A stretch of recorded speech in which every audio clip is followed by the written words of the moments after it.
शिक्षा विभाग हरियाणा द्वारा एजुसेट प्रायोजित कार्यक्रम। मैं महेंद्र सिंह सागर आज आपके लिए लेकर आया हूँ चौथी कक्षा की झिलमिल में संकलित पाठ छोटी बातें बड़े काम की। प्यारे बच्चों, आपने भी ऐसा महसूस किया होगा कि आपके अपने आपको छोटी छोटी बातों पर सलाह देते रहते हैं, या आम भाषा में कहें तो आपको टोकते रहते हैं। आपको बुरा भी लगता होगा। आपको बात बात पर वही व्यक्ति कहता है जिसे आपकी चिंता होती है, फिक्र होती है। याद रखना, जीवन में सफलता का मंत्र है दूसरों की सलाह पर अमल करना, यानी कि उन सलाहों को मानना। आपके माता पिता, आपके मित्रों ने जो आपको सलाह दी है उस पर जरूर विचार करना। आइए अब हम शुरू करते हैं पाठ छोटी बातें बड़े काम की। यह करो, यह मत करो, ऐसे वाक्य आप अक्सर अपने माता पिता के मुख से सुनते होंगे।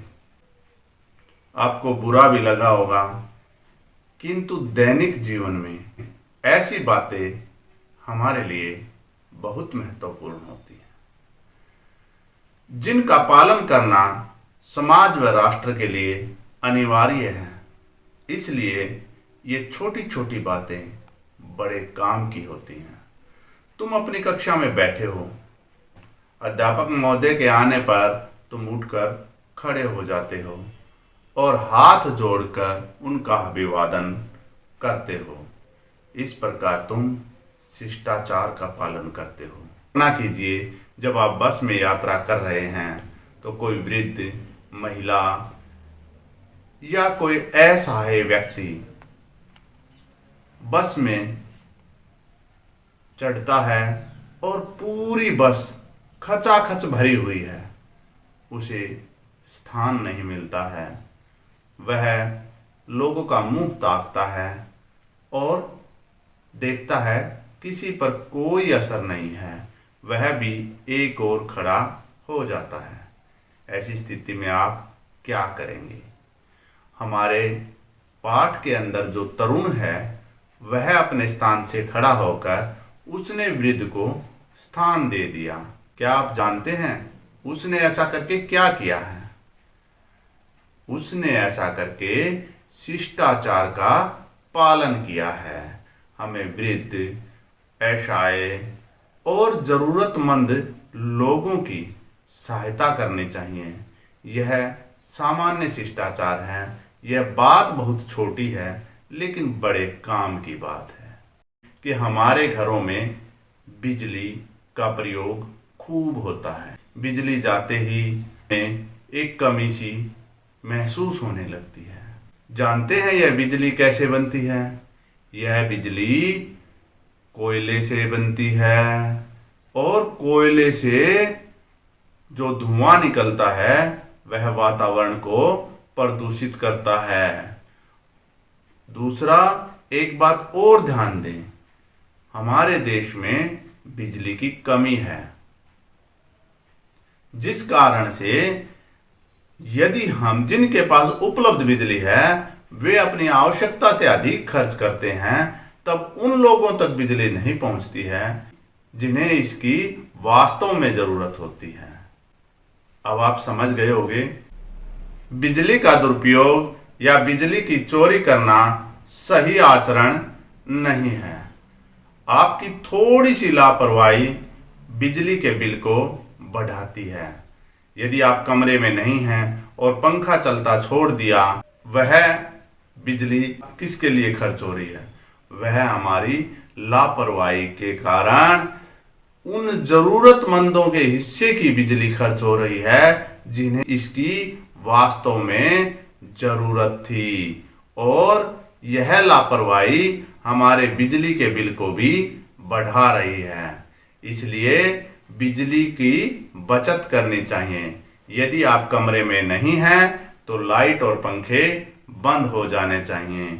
आप विचार करके देखिए, यदि इसी तरह से पंखा या बल्ब ऐसे सैकड़ों घरों में चलता होगा तो कितनी बिजली बर्बाद होती होगी, कितने जरूरतमंद लोगों का हिस्सा हम खा जाते होंगे और वातावरण को अकारण ही प्रदूषित भी कर रहे हैं। तो याद रखें, जब कमरे में कोई न बैठा हो तो पंखे और बिजली के बल्ब बंद कर देने चाहिए। इससे हमारा बिजली का बिल भी छोटा होगा और वातावरण को प्रदूषित होने से बचाएंगे।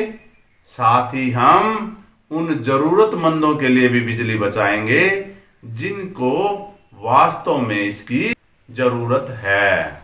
अब एक चित्र और देखिए। हम सभी को सिखाया जाता है कि खाना खाने से पहले हाथ धोने चाहिए, खाना खाने के बाद हाथ धोने चाहिए। अब सुमन ने क्या किया? वह आई, उसने अपने हाथ धोए और नल को खुला छोड़ दिया। इसी तरह रमेश ने बर्तन साफ करके रसोई का नल खुला छोड़ दिया। अब आप देखिए, इस आचरण को क्या हम अच्छा आचरण कह सकते हैं? कतई नहीं, बिल्कुल भी नहीं।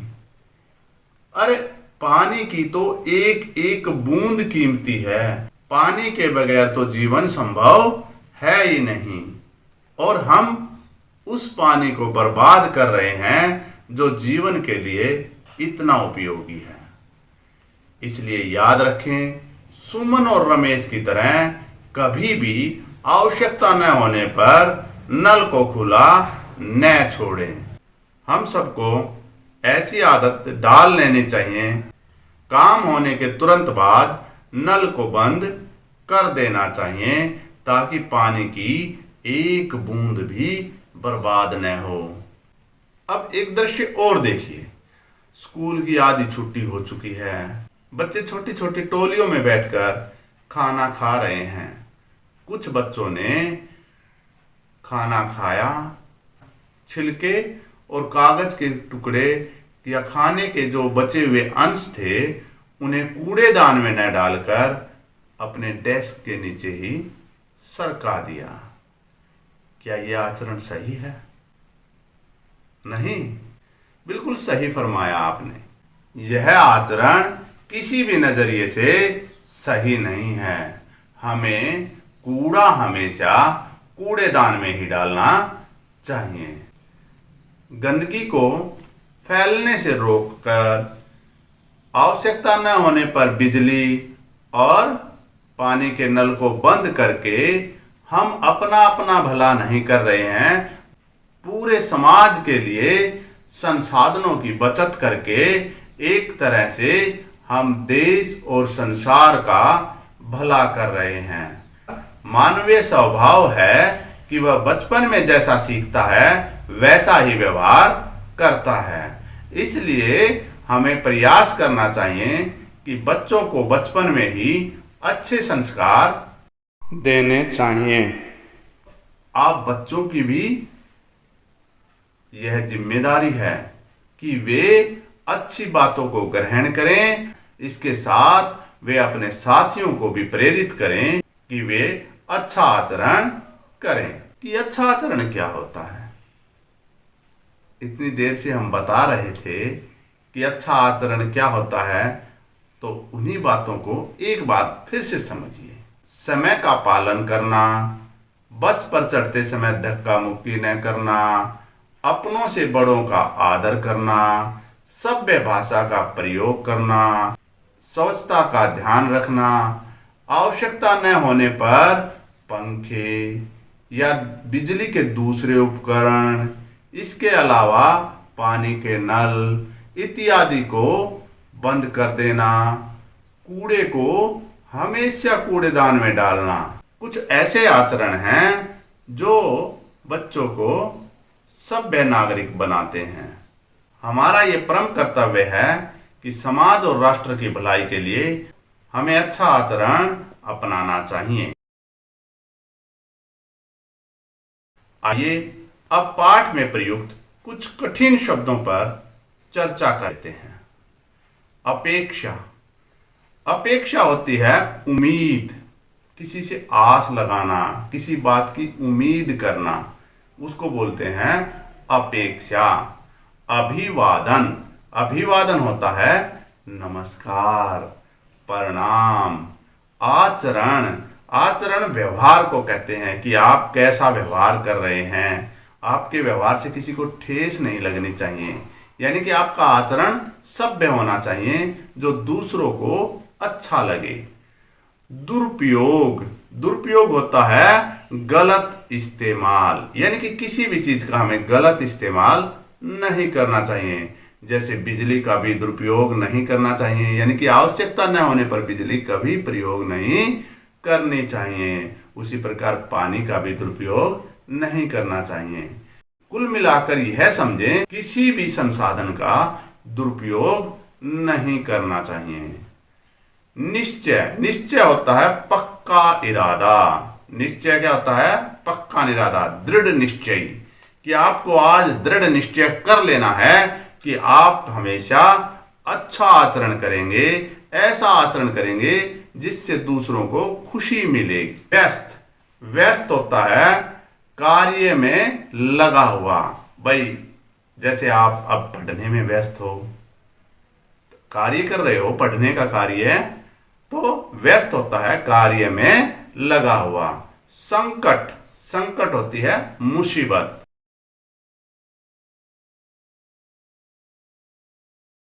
अध्यापक के कक्षा में आने पर आप किस प्रकार अभिवादन करते हैं? अध्यापक आता है तो आप खड़े हो जाते हैं और फिर हाथ जोड़कर प्रणाम करते हैं। अध्यापक के कक्षा में आने पर हम खड़े होकर हाथ जोड़कर उनका अभिवादन करते हैं। तरुण ने अच्छे नागरिक का दायित्व कैसे निभाया? पाठ को ध्यान से पढ़ा है? पढ़ा है तो आपको पता है कि तरुण बस में बैठा हुआ था, तभी एक वृद्ध व्यक्ति आता है और बस में कोई स्थान रिक्त न देखकर एक ओर खड़ा हो जाता है। तब तरुण ने खड़ा होकर अपने स्थान पर वृद्ध व्यक्ति को बैठा दिया था। क्यों? ऐसा ही किया था ना। और इस प्रकार तरुण ने एक अच्छे नागरिक का दायित्व निभाया था। तरुण ने अपनी सीट वृद्ध व्यक्ति को देकर अच्छे नागरिक का दायित्व निभाया था। प्रदेश में बिजली संकट पैदा होने के क्या कारण हैं? देखिए, वैसे तो हमारे देश में हमारी जरूरत के अनुसार बिजली का उत्पादन नहीं हो रहा है, लेकिन उस पर भी कुछ दिक्कतें हम खुद उत्पन्न कर रहे हैं। कैसे? कुछ लोग बिजली की चोरी करते हैं और आवश्यकता न होने पर पंखे, बल्ब इत्यादि को बंद नहीं करते हैं। इस कारण निरंतर बिजली की कमी होती जा रही है। बिजली की चोरी और आवश्यकता न होने पर भी बिजली का उपयोग होते रहना बिजली संकट का कारण है। पानी को व्यर्थ बहने से कैसे बचाया जा सकता है? ये तो बिल्कुल आसान है। भाई, आपको जब आवश्यकता नहीं है तो पानी के नल को बंद कर दीजिए, बस। आवश्यकता न होने पर पानी के नल को बंद करके हम पानी को व्यर्थ होने से बचा सकते हैं। अच्छे नागरिक बनने के लिए कौन सी आदतों को अपनाना चाहिए? आज हमने यही तो सीखा है। अच्छा नागरिक बनने के लिए हमें कौन सी आदतों को अपनाना चाहिए? सबसे पहले तो हमें अपने दैनिक जीवन में बिजली का दुरुपयोग नहीं करना चाहिए, बिजली की चोरी नहीं करनी चाहिए, पानी को व्यर्थ नहीं बहाना चाहिए, बस चढ़ते समय धक्का मुक्की नहीं करनी चाहिए और किसी वृद्ध या असहाय व्यक्ति के लिए अपना स्थान छोड़ देना चाहिए और जरूरतमंद लोगों की भी मदद हमें करनी चाहिए। और इस तरह के शिष्ट आचरण से हम देश और समाज का भला कर सकते हैं। तो इसका उत्तर आप इस तरह भी लिख सकते हैं। समय का पालन, बस में चढ़ते समय धक्का मुक्की न करना, अपने से बड़ों का आदर करना, सभ्य भाषा का प्रयोग करना, स्वच्छता का ध्यान रखना, आवश्यकता न होने पर बिजली के उपकरण और पानी के नल को बंद कर देना इत्यादि कुछ ऐसी बातें हैं जिन्हें अपनाकर हम सभ्य नागरिक बन सकते हैं। अच्छा, अब आप मेरी बात का उत्तर हाँ या नहीं में देना, क्योंकि अब आप जान चुके हैं कि शिष्ट आचरण क्या है। हमें बड़ों का आदर करना चाहिए या नहीं? करना चाहिए, बिल्कुल सही। इसका उत्तर होगा हाँ। मोबाइल पर मित्रों से गप्पे हाँकने चाहिए। मोबाइल पर तो मित्रों से गप्पे हाँकने चाहिए ना? नहीं, बिल्कुल सही कहा। हमें मोबाइल पर गप्पे नहीं हाँकने चाहिए, मोबाइल पर जरूरी बातें करनी चाहिए। हाथ धोकर खाना खाना चाहिए, हाँ या नहीं? हाँ, बिल्कुल सही। ये तो आपको सदा ही बताया जाता है कि खाने से पहले भी हाथ धोने चाहिए और खाना खाने के बाद भी हाथ धोने चाहिए। नल को खुला छोड़ देना चाहिए, बहता रहे पानी? नहीं, अच्छा, नल को खुला नहीं छोड़ना चाहिए। चलो शाबाश, बहुत अच्छा है। रोजाना दांत साफ करने चाहिए, हाँ। ओ ठीक, वेरी गुड, बहुत बढ़िया। हमें प्रतिदिन दांत साफ करने चाहिए। कूड़ा कूड़ेदान में ही डालना चाहिए, हाँ भाई, सफाई रखने के लिए हमें कूड़ा कूड़ेदान में ही डालना चाहिए।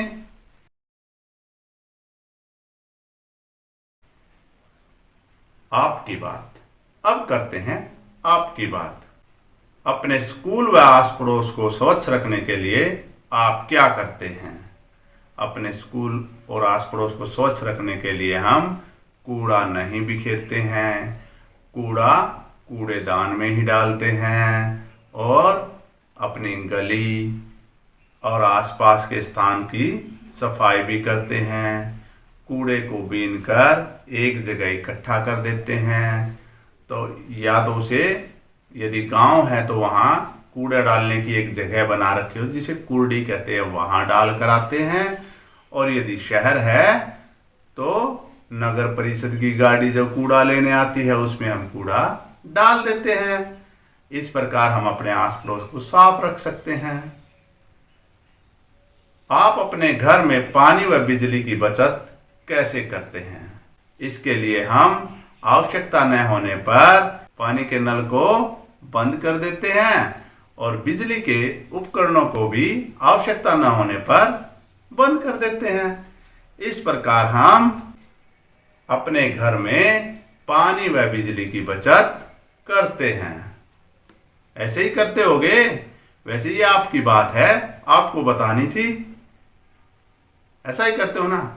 चलो, कोई और भी तरीका आप अपना रहे हो तो उसे अपनी नोटबुक में नोट जरूर कर लेना। पाठ के अलावा ऐसी कौन कौन सी बातें हैं जिनका पालन कर हम समाज और राष्ट्र का भला कर सकते हैं? ऐसी तो बहुत सी बातें हो सकती हैं जिसका पालन करके हम समाज और राष्ट्र का भला कर सकते हैं। गरीब, बेसहारा और जरूरतमंद लोगों की सहायता करके हम समाज और राष्ट्र का भला कर सकते हैं। कोई ऐसी घटना बताएं जिसमें आपने किसी की मदद की हो, मदद करने के उपरांत आपको कैसा महसूस हुआ? देखो, जीवन में हम कभी ना कभी किसी न किसी की मदद जरूर करते हैं और एक बार नहीं कई कई बार करते हैं। आपने भी जरूर किसी न किसी की मदद की होगी और उस घटना को अपनी नोटबुक में नोट कर लेना है। और यदि फिर भी याद न आए, कि बच्चे हो भूल गए होगे, फिर भी याद न आए, तो आज से ही और अभी से आपने विचार करना है कि मुझे किसी की मदद जरूर करनी है। बस उसी घटना को अपनी नोटबुक में नोट कर लेना और मुझे दिखाना कि आपने क्या मदद की है। मोबाइल के सदुपयोग व दुरुपयोग पर चर्चा करो। यह चर्चा आप अपने मित्रों के साथ करना, अपने माता पिता के साथ करना कि मोबाइल का सदुपयोग कैसे किया जा सकता है। पहले हम भी थोड़ी सी मोबाइल के सदुपयोग की चर्चा कर लेते हैं, लेकिन ये सारा सदुपयोग नहीं होगा, क्योंकि यहाँ तो हम कुछ ही बातें कर सकते हैं। बाकी बात आप अपने माता पिता और अपने मित्रों से जरूर करना, अपने दादा दादी से भी पूछना। मोबाइल का सबसे अच्छा सदुपयोग है हम अपने मित्र दोस्तों तक अपनी बातें पहुंचा सकते हैं, उनसे संदेश प्राप्त भी कर सकते हैं। आजकल तो बड़े बड़े मोबाइल हैं, उसमें आप अपनी यादें सहेज सकते हैं। कैसे चित्र खींच के अपनी यादें सहेज सकते हैं और गणनाएं भी कर सकते हैं। इनके अंदर कैलकुलेटर भी होता है और भी तरह तरह की ऐप आई हुई हैं, पता नहीं कितने हैं। हम बताते रहें तो यहीं पर हमें शाम हो जाएगी। और इंटरनेट का भी प्रयोग हो रहा है और अब आप पढ़ भी तो ऑनलाइन रहे हैं, ये भी तो मोबाइल का सदुपयोग है। दुरुपयोग की भी बातें कर ले थोड़ी सी। भाई मोबाइल का दुरुपयोग आवश्यकता से अधिक किसी भी चीज का प्रयोग वो उसका दुरुपयोग है। अब गप्पे हाँकने लग जाओ आप, वो मोबाइल का दुरुपयोग हो जाएगा। उसमें रात और दिन गेम खेलते रहो, वो उसका दुरुपयोग हो जाएगा। दुरुपयोग तो आप जानते ही हैं, और हमें मोबाइल का दुरुपयोग नहीं सदुपयोग करना है।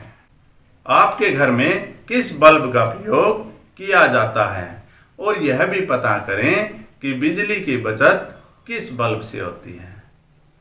आपकी बात है, आप अपने घर के आज सारे बल्ब देखना कि वो कौन से हैं। जब हम छोटे होते थे तब हमारे घरों में जो बल्ब होता था वो 100 वाट का होता था, बहुत ज़्यादा बिजली खर्च करता था। आजकल तो घरों में 9 वाट का, 5 वाट का, 15 वाट के बल्ब लगे हुए हैं, लेकिन ये वो वाले बल्ब नहीं हैं। कौन से बल्ब हैं? उसके बाद CFL आई और आजकल LED बल्ब आया हुआ है।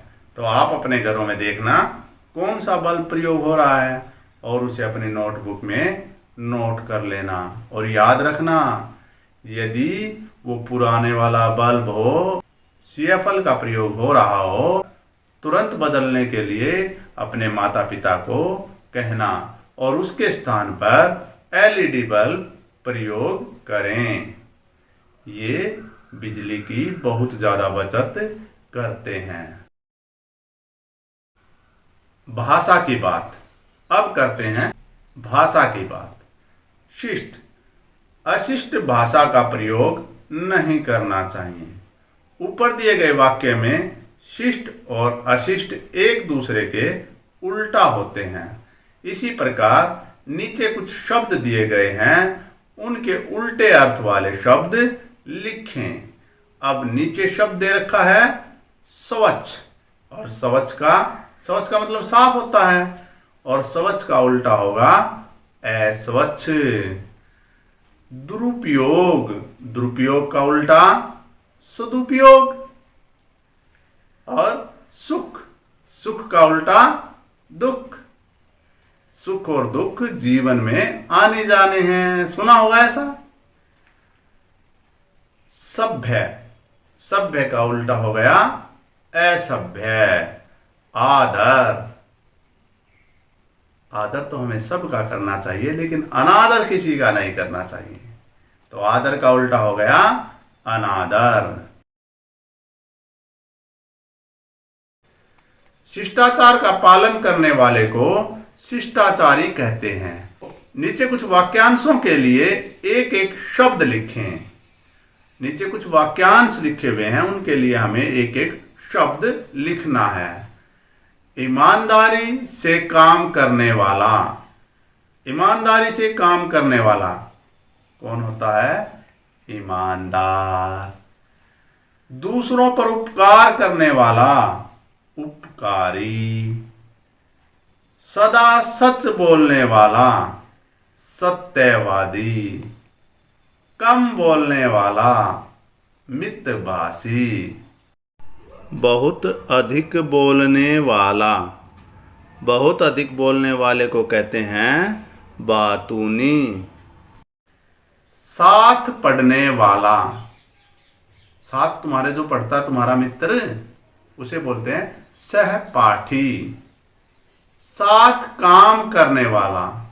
जो साथ काम करते हैं उन्हें कहते हैं सहकर्मी।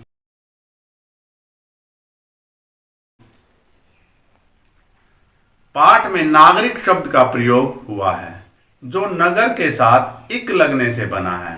आप भी इक लगाकर नए शब्द बनाएं। नगर जमा इक नागरिक बना है। इसी प्रकार आप देखिए, वर्ष जमा इक यानी कि वर्ष में एक बार, वर्ष जमा इक वार्षिक। समाज जमा इक सामाजिक। दिन जमा इक दैनिक। व्यवहार जमा इक व्यवहारिक। इतिहास जमा इक ऐतिहासिक। विज्ञान जमा इक वैज्ञानिक। तो आपने आज शब्दों को जोड़ना भी सीख लिया, संधि करना भी सीख लिया। अब आप पुस्तक के अंदर देखिए, छोटे गोले के अंदर एक शब्द दिया गया है, विद्यालय। अन्य बॉक्स में उससे संबंधित शब्द लिखे हुए हैं। अब यहां देखिए, विद्यालय से संबंधित क्या है? अध्यापक, विद्यार्थी, चौक, मेज, कुर्सी। इसी तरह से जो अन्य दो गोले हैं उनके अंदर देखिए, अब अगले गोले के अंदर देखिए शब्द लिखा हुआ है अस्पताल। अब इस अस्पताल के चित्र को देखिए, आपको क्या क्या नजर आ रहा है? मरीज नजर आ रहा है, डॉक्टर, नर्स, और जिस बेड पर वो सोया हुआ है वो मरीज, उस पर लगी हुई ऑक्सीजन। कुछ ऐसा ही नजर आ रहा है ना? या कुछ और भी नजर आ रहा है? जो भी आपको अस्पताल के अंदर नजर आ रहा है उसे अपनी नोटबुक में नहीं, अपने पुस्तक के अंदर ही ये जो सर्कल बना हुआ है, ये जो घेरा बना हुआ है, ये जो बॉक्स बने हुए हैं, इनके अंदर लिख देना। Railway station. अब आप इस चित्र को देखिए, इसके अंदर क्या है? यात्री हैं, ट्रेन है, रेल की पटरी है, प्लेटफार्म है, और भी कुछ नजर आ रहा है। कुछ रेहड़ियां भी नजर आ रही हैं, चाय की ठेली, या कुछ दुकानें भी नजर आ रही हैं। चलो, आपको जो भी नजर आ रहा है उसे ध्यान से देखना और अपनी नोटबुक में नोट कर लेना। प्यारे बच्चों, यह था हमारा पाठ, छोटी बातें बड़े काम की। आज हमने शिष्ट और अशिष्ट आचरण के बारे में जाना और इससे यह सीखा है कि सभ्य आचरण सबको अच्छा लगता है, सबके मन को सुकून देता है। तो हमें ऐसे ही आचरण अपनाने चाहिए और कोई भी ऐसा कार्य नहीं करना चाहिए जिससे दूसरों को दुख हो। आशा है आपको आज का यह पाठ समझ आ गया होगा। अब मुझे अनुमति दीजिए। नमस्कार।